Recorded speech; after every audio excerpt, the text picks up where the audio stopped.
Hello and welcome to Thought for December the 5th. Our readings are Job chapters 6 and 7, Micah chapter 2 and Hebrews chapter 12. And our thought is, so great a cloud of witnesses. We read yesterday in Hebrews chapter 11 of the men and women of faith who pleased God. The list started with Abel and includes worthies such as Abraham, Moses, Samuel and David, who, though commended through their faith, did not receive what was promised, we are told in verse 39. And this leads into today's 12th chapter, which starts, Therefore, since we are surrounded by so great a cloud of these witnesses, who effectively serve God and not themselves, let us also lay aside every weight and sin which clings so closely, and let us run with endurance the race that is set before us.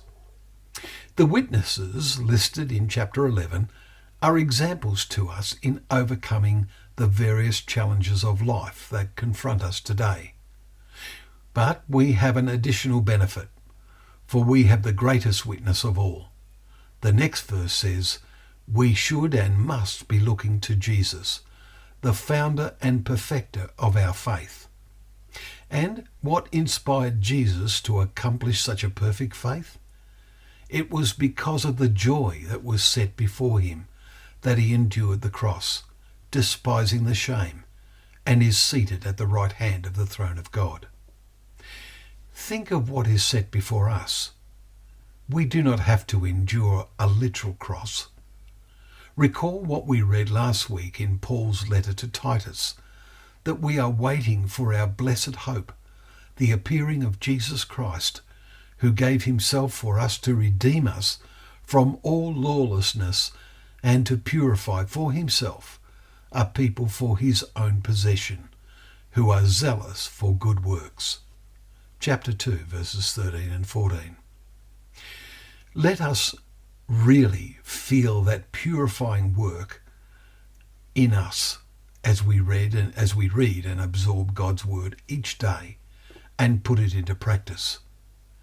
God's word opens up to our thoughts so great a cloud of witnesses in both the Old and New Testaments, examples for us to follow, who are zealous for good works, striving to complete the race that is set before us, even more so as the finishing line looks so very close.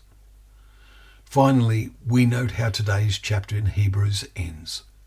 Let us offer to God acceptable worship with reverence and awe, for our God is a consuming fire.